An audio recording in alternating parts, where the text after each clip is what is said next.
Welcome to our YouTube channel Aditya arts classes में आप सभी का स्वागत है।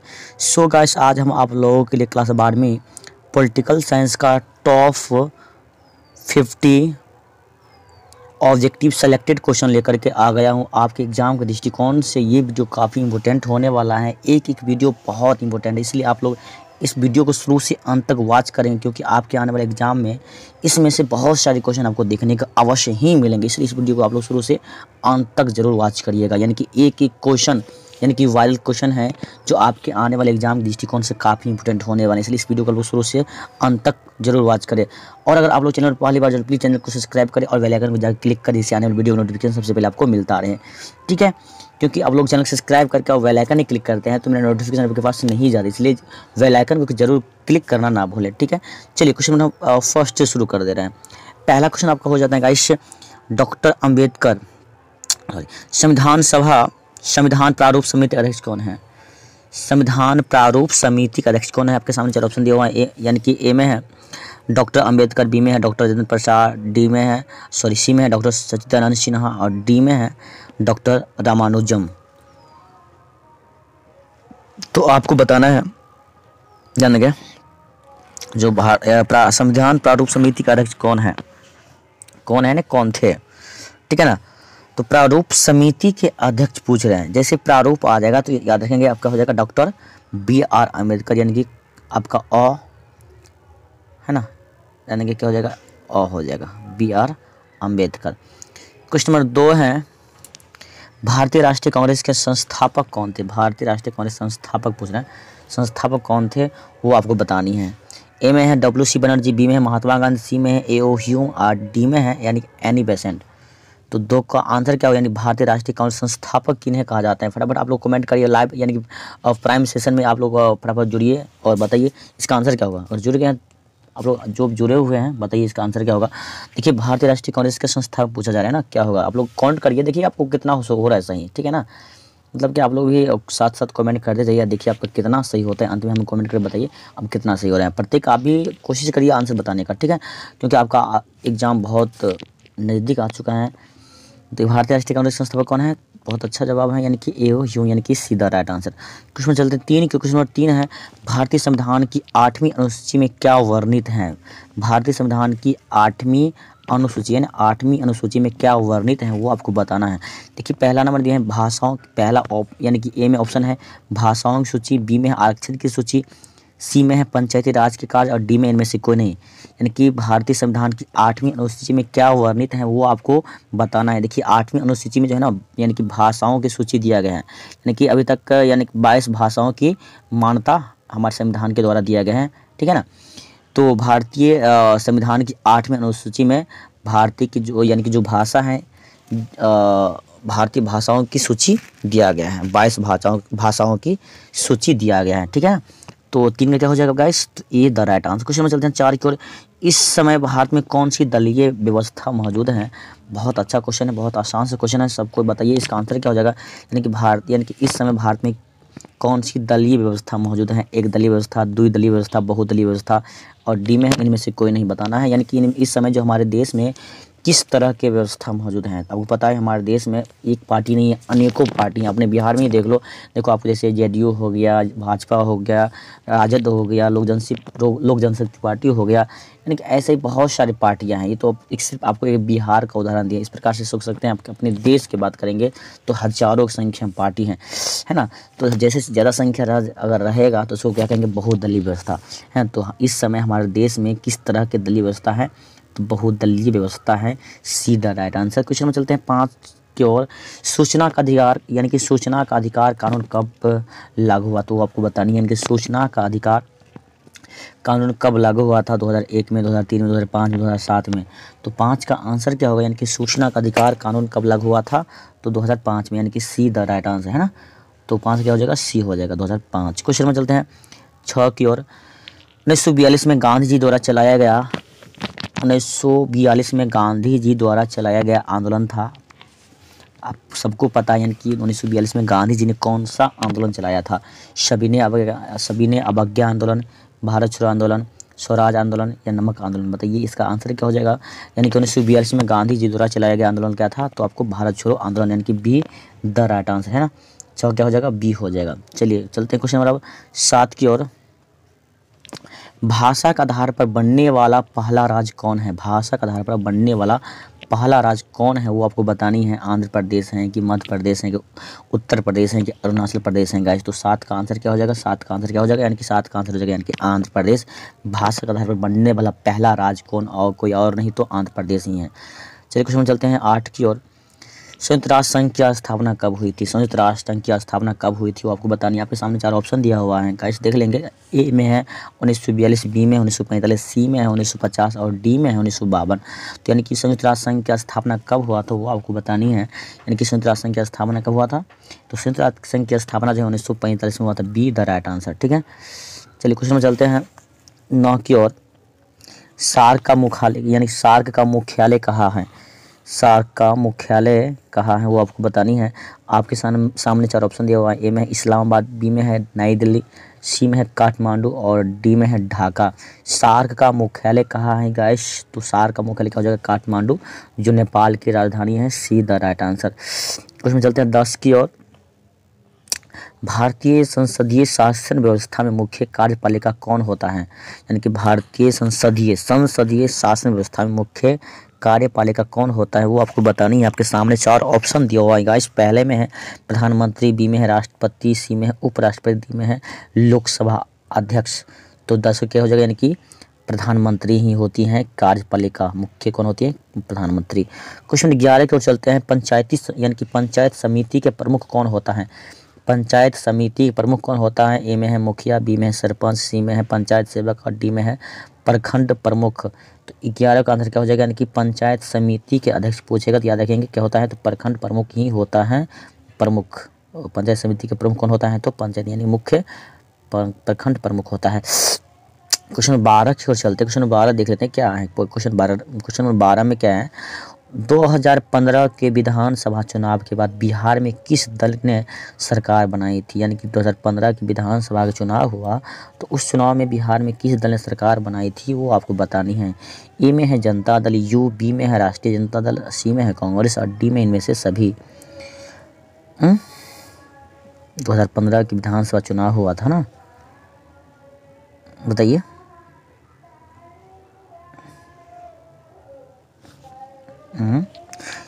देखो 2015 के विधानसभा चुनाव की बात किया जाए तो आपको यानी कि जनता दल यू यानी कि यूनाइटेड जेडीयू जिसके हम चर्चा कर रहे हैं, उन्होंने अपना सरकार बिहार में बनाया था। अभी भी है ना, जेडीयू का ही सत्ता है बिहार में, परंतु गठबंधन है राजद के साथ।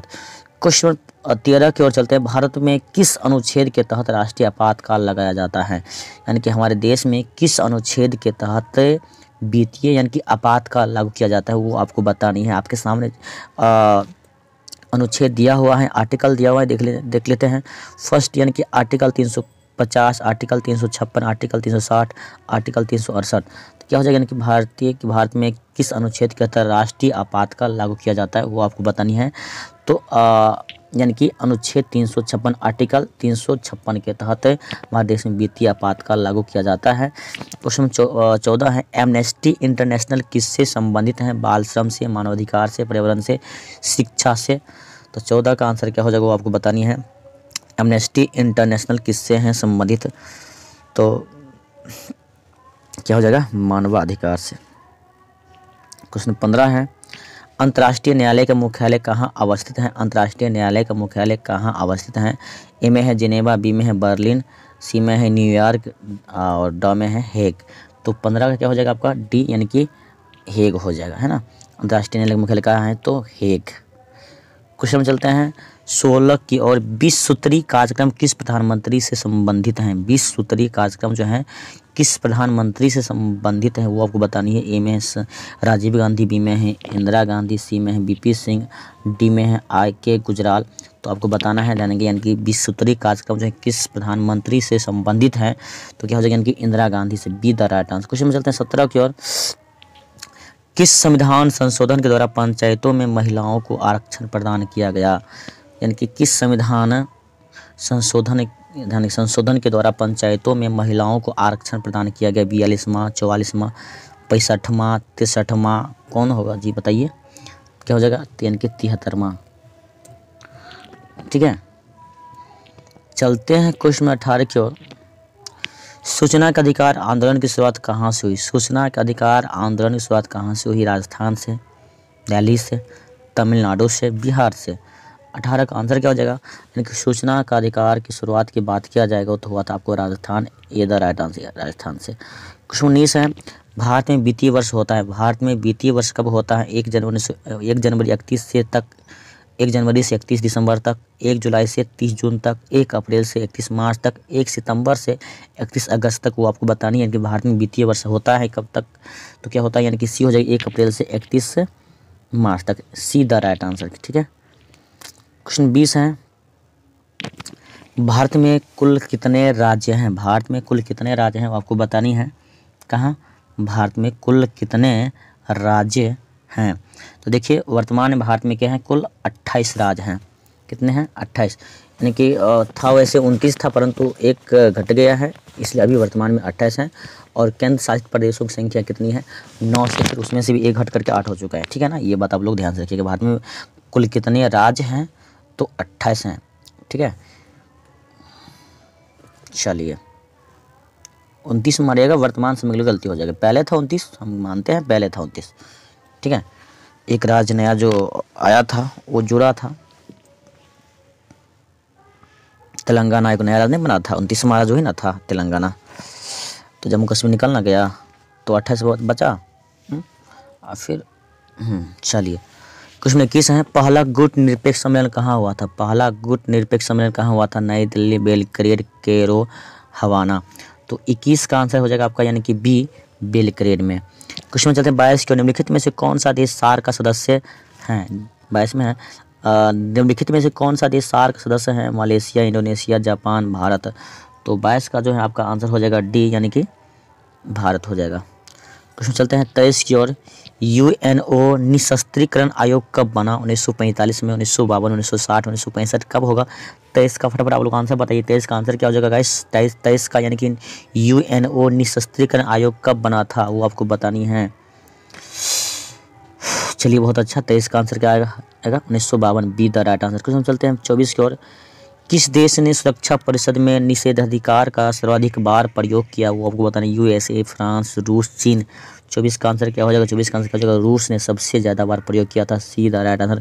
क्वेश्चन चलते 25 की ओर, योजना आयोग को भंग कर कौन सा आयोग बना था? योजना आयोग को भंग करके कौन सा आयोग बना था? नीति आयोग, वित्त आयोग, राज्य वित्त आयोग, इनमें से कोई नहीं। 25 का आंसर क्या हो जाएगा? 25 का आंसर हो जाएगा यानी कि ये हो जाएगा नीति आयोग, है ना। किसने किया था? तो 2014 में मोदी सरकार ने क्या किया था? योजना आयोग को बदल कर क्या कर दिया? नीति आयोग कर दिया। कब किया? 2014 में किया, जब वो प्रधानमंत्री बने। ठीक है, क्वेश्चन नंबर 26 को चलिए। क्वेश्चन नंबर 26 हो जाता है, बिहार विधानसभा में कितने निर्वाचित सदस्य हैं? बिहार विधानसभा में निर्वाचित सदस्य कितनी है वो सबको पता होनी चाहिए। इनके वर्तमान में कितने निर्वाचित सदस्य हैं? तो कितने हैं? 242 की 243, 244, 45 कितना हो जाएगा? यानी देखिए जिसको हम लोग कहते हैं विधायक, बिहार में टोटल विधायकों की सीट कितनी है, संख्या कितनी है नहीं? तो 243 हैं, 43। जिसको यानी कि 122 हो जाता है वो अपना सरकार बना लेता है ना। जिसको 122 सीटें मिल गया समझिए वो अपना सरकार बना लेते हैं, यानी बिहार के मुख्यमंत्री बन जाते हैं। वो पार्टी के जो भी मुख्य नेता होते हैं वो, है ना। बिहार के राज्यपाल कौन हैं? बिहार के राज्यपाल कौन हैं? देखिए बिहार के राज्यपाल आपको जो ऑप्शन दिया हुआ है, सत्यपाल मलिक, रामनाथ कोविंद, देवानंद कुंवर, केसरीनाथ त्रिपाठी, इनमें से कोई नहीं है। ठीक है ना, क्योंकि वर्तमान में जो है ना फागू चौहान हमारे बिहार के मुख्यमंत्री कौन है? फागू चौहान। ठीक है, तो ये बात याद रखिएगा। पिछला यानी कि पीछे क्वेश्चन है जो इसमें आपको ऑप्शन में देखने को नहीं मिल रहा है। ठीक है, तो बिहार के राज्यपाल आप लोग याद कर लीजिएगा, अभी वर्तमान में फागू चौहान हैं। क्वेश्चन 28 है, सिक्किम भारत का हिस्सा कब बना? यानी कि सिक्किम भारत का हिस्सा कब बना? 1936, 1970, 1973, 1975 सिक्किम भारत का हिस्सा कब बना है वो आपको बताना है। तो यानी कि 1975 में सिक्किम जो है भारत का हिस्सा बना था। क्वेश्चन 29 को चलते हैं, निम्नलिखित में से किस देश में किस देश ने खुले द्वार की नीति अपनाई? किस देश ने खुले द्वार की नीति अपनाई थी? भारत, ब्रिटेन, पाकिस्तान, चीन। 29 का आंसर क्या हो जाएगा? इस तो 29 हो जाएगा कि चीन ने खुले द्वार की नीति अपनाए थे। क्वेश्चन नंबर 30 है, वर्तमान में संयुक्त राष्ट्र संघ के महासचिव कौन हैं? कोफी अन्नान, शशि थरूर, बान की मून, इनमें से कोई नहीं। तो 30 का आंसर क्या हो जाएगा? इनके वर्तमान में कहते हैं ना क्या, बताइए फटाफट आप लोग बताइए। वर्तमान में संयुक्त राष्ट्र संघ के महासचिव कौन हैं?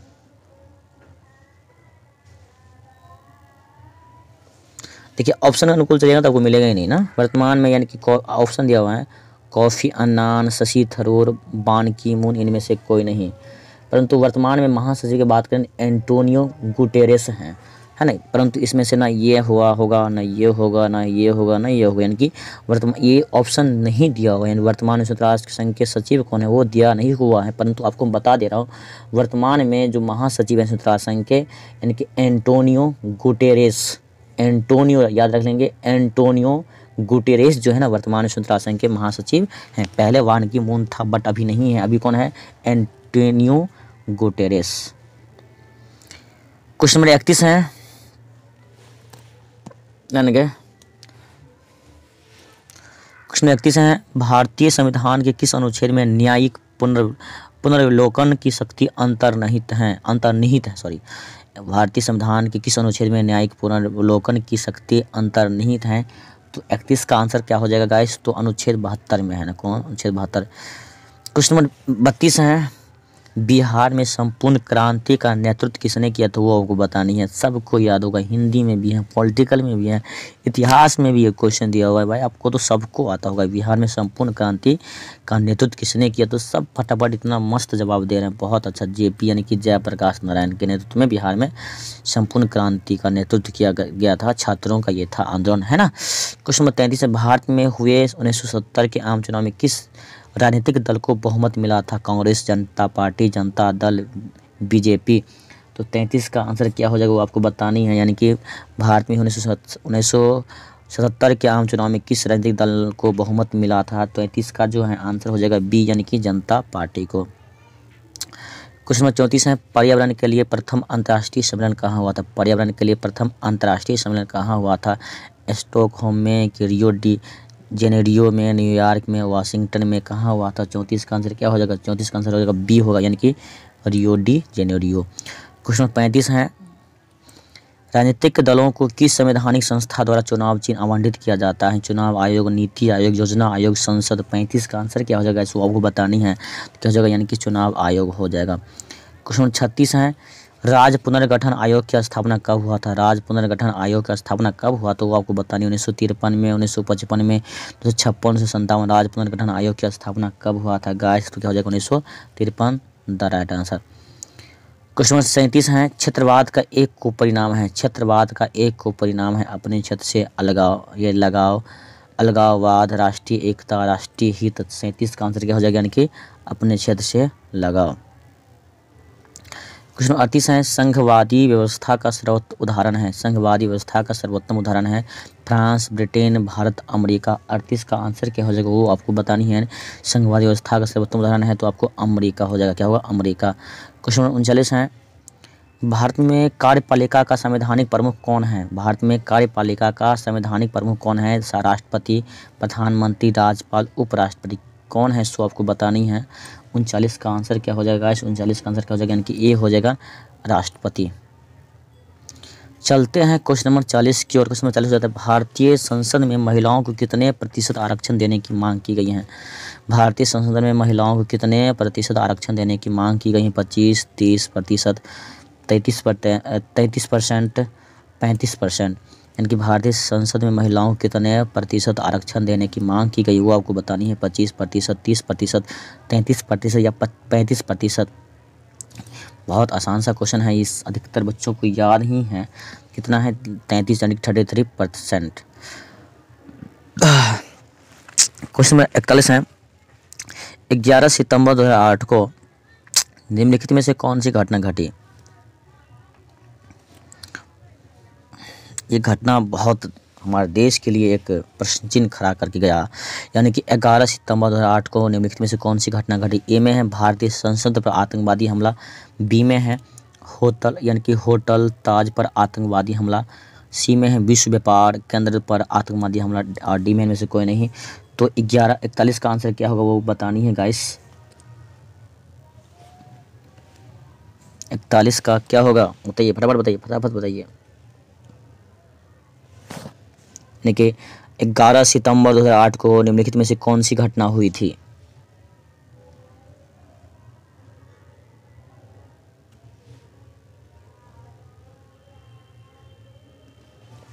देखिए, अगर बात करेंगे ना तो भारतीय संसद पर भी आतंकवादी हमला, मतलब क्या है ये 26/11/2008 को यानी कि ताज होटल पर हमला हुआ था हमारे देश में, ठीक है। कब? 26/11/2008 को, परंतु वो तो दिया नहीं है ना। 26 यानी 11 सितंबर दिया हुआ है, ठीक है। यानी कि 9वां महीना दिया हुआ है, इसलिए इसमें से आतंकवादी हमला भी नहीं हुआ। तो ये जो है ना इनमें से कोई नहीं। परंतु अगर हम बात करेंगे 11 सितंबर 2008 को निम्नलिखित में से कौन सी घटना घटी थी, तो ये जो है ना इस घटना का संबंध जो है ना अमेरिका वर्ल्ड ट्रेड टावर जो था, है ना, याद है आप लोग कुछ? अमेरिका के वर्ल्ड ट्रेड टावर पेंटागन में जो है ना आतंकवादियों का निशाना बना था, ठीक है ना। हाँ जी जी जी जी 11 सितंबर का घटना बस वही घटना है, ठीक है। क्या? जी, यानी कि 11 सितंबर की घटना अगर हम बात करेंगे ना तो 11 सितंबर को यानी कि अमेरिका वर्ल्ड ट्रेड टावर जो पेंटागन टावर है ना वहाँ पे आतंकवादियों ने अपना निशाना बनाया था, बस ये घटना ही हुई थी। हाँ, 2008 की घटना की बात करेंगे तो 26/11/2008 को आतंकवादी हमला हुआ था, तो 26/11 को हुआ था, परंतु यहाँ पर ऑप्शन नहीं दिया हुआ ना, इसलिए आपको इसको मारिएगा, डी मार दीजिएगा। चलिए क्वेश्चन में चलते हैं 42 को। निम्नलिखित में से, चलिए फटाफट देखिए, निम्नलिखित में से कौन एक गुट निरपेक्ष आंदोलन के जनक नहीं थे? Sukarno, Arafat, Marshal Tito, Nehru. तो 42 क्या हो जाएगा? बी यानी कि अराफात। क्वेश्चन 43, मैकमोहन रेखा क्या है? मैकमोहन रेखा क्या है? भारत एवं पाकिस्तान के बीच की रेखा, चीन एवं पाकिस्तान के बीच की सीमा रेखा, सी में भारत एवं चीन के बीच की सीमा रेखा, इनमें से कोई नहीं। 43 का आंसर क्या हो जाएगा? 43 क्या हो जाएगा? भारत एवं चीन के बीच की सीमा रेखा, है ना, सीधा राइट आंसर। क्वेश्चन में चलते हैं 44 की ओर। किसने द्विराष्ट्र सिद्धांत का प्रतिपादन किया? महात्मा गांधी, पंडित नेहरू, जिन्ना, पटेल। द्विराष्ट्र सिद्धांत किनका? तो मोहम्मद अली जिन्ना साहब का था। क्वेश्चन नंबर 45, क्यूबा संकट किस वर्ष उत्पन्न हुआ? 1960, 1961, 1962, 1963। क्यूबा संकट किस वर्ष उत्पन्न हुआ? तो 45 का सी दरार यानी कि 1962। क्वेश्चन 46 है, राष्ट्रीय विकास परिषद का गठन कब हुआ था? 1950, 1951, 1952, 1953। राष्ट्रीय विकास परिषद का स्थापना कब हुआ था वो आपको बतानी है, तो यानी कि 46 क्या हो जाएगा? सी यानी कि 1962। क्वेश्चन नंबर 47 है, जनता पार्टी की स्थापना कब हुआ था? जनता पार्टी का स्थापना कब हुआ था गाइस वो बतानी है। 1977, 1978, 1979, 1980। जनता पार्टी का स्थापना कब हुआ था वो आपको बताना है, तो यानी कि 1977 में हुआ था, ठीक है। क्वेश्चन 48 की ओर चलते हैं। क्वेश्चन 48 हो जाता है, भारत के प्रथम उपराष्ट्रपति कौन थे? सबको पता है, सबको पता है, फटाफट कमेंट करिए कि इसका आंसर क्या हो जाएगा। इसका आंसर क्या होगा? यानी कि भारत के प्रथम उपराष्ट्रपति कौन थे? तो VP Giri, doctor S C. Radhakrishnan, doctor Zakir Hussain, doctor Shankar Dayal Sharma. क्या हो जाएगा?